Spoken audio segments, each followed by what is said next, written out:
Which of the following is a positive way to express how scared you are for your parents to get your report card?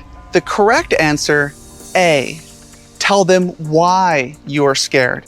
Help students come up with constructive ways to communicate better with their parents. The famous Harvard professor, Daniel Goleman, who studies social and emotional intelligence, says, by teaching people to tune into their emotions with intelligence and to expand their circles of caring, we can transform from the inside out and make a positive difference in our world. Recent research emphasizes the importance for children to develop both intrapersonal skills, those within yourself, to help manage emotions, cope with challenges, and learn new information, as well as interpersonal skills, those between yourself and others, to help establish healthy relationships. This video will define social emotional learning, discuss several important peer-reviewed research studies on the importance of SEL for children in living healthier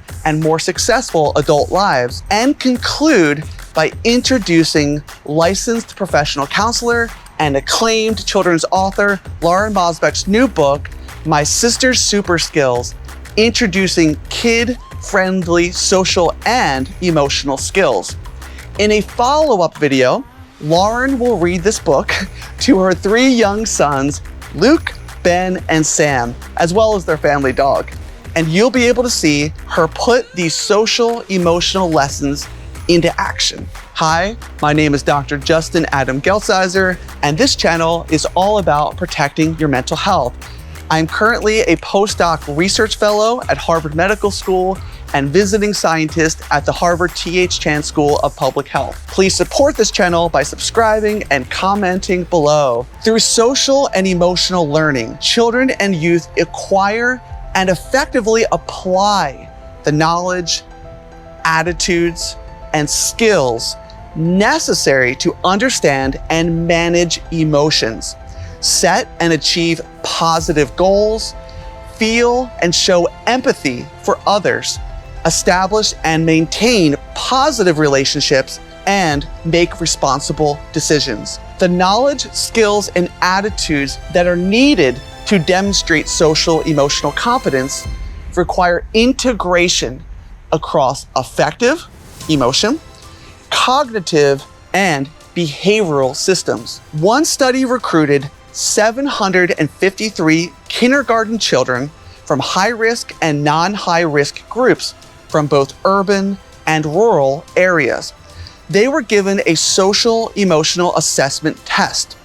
Then 15 years later, researchers compared outcomes among these now young adults based upon their previous scores as kindergartners on the social emotional assessment.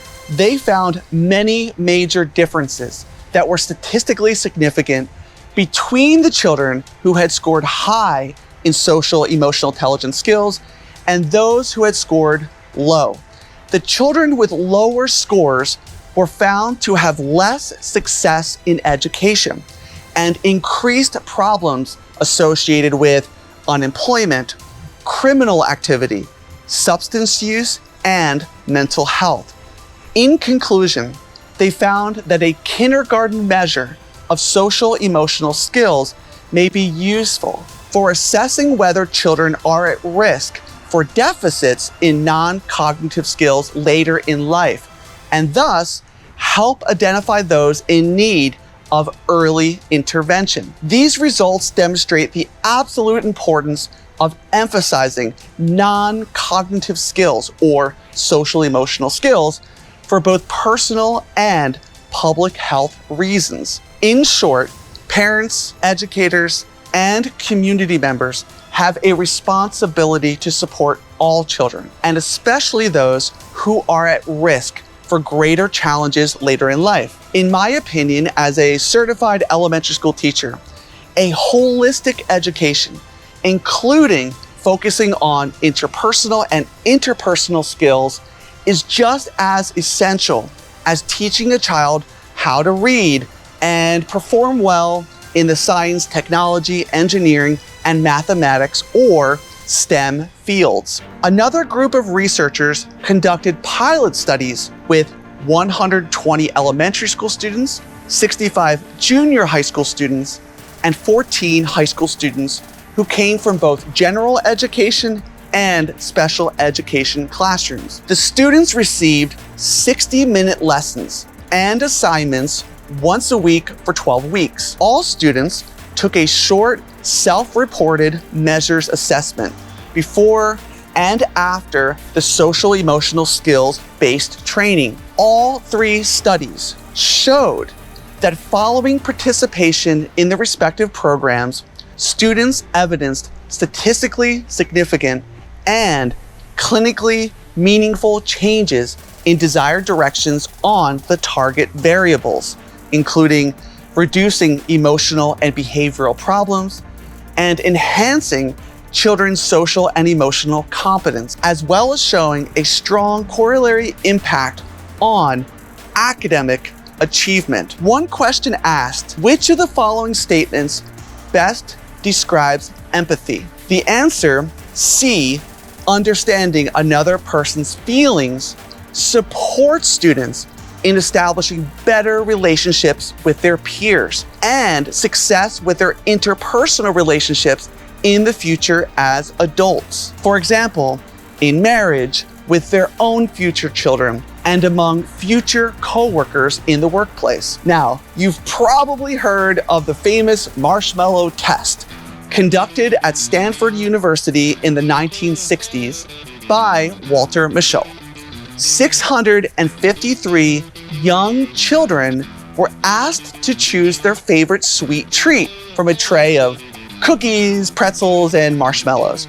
After the children chose their snack of choice, a researcher put one on the desk in front of them. The children were told that if they could wait 15 minutes, an eternity for a child, then the researcher would return from another room and reward them with a second one, doubling their sweet treats. If they couldn't wait, they were to ring a bell on the desk and the researcher would quickly return and allow them to eat the snack.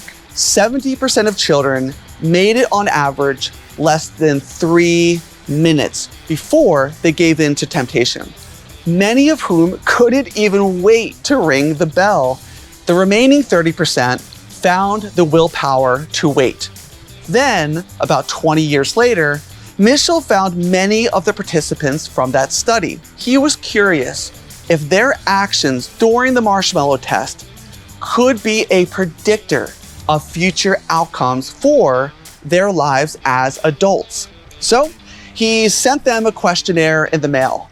Findings showed that low delayers, the children who rang the bell quickly, seemed more likely to have behavioral problems, both in school and at home. They got lower SAT scores, they struggled in stressful situations, often had trouble paying attention, and found it difficult to maintain friendships. The children who could wait 15 minutes had an SAT score that was on average 210 points higher than that of the kid who could wait only 30 seconds. Inhibitory control, or delaying gratification, is the ability to control your own actions. It is the ability to resist a strong inclination to do one thing and instead to do what is most appropriate or needed, instead of reacting with whatever is on your mind at the time. The child has to stop or inhibit that inclination and enact something else. Researchers now understand that many of these skills, such as inhibitory control, can be taught to kids. They are not just these innate characteristics that you are or are not born with. A final study looked at various ways to support at-risk children, including those that are economically disadvantaged, come from minority groups, and show early signs of behavioral problems. They found that if schools teach skills related to social emotional learning, then students are more likely to have social, behavioral, and academic success. Social emotional learning can predict outcomes in adulthood.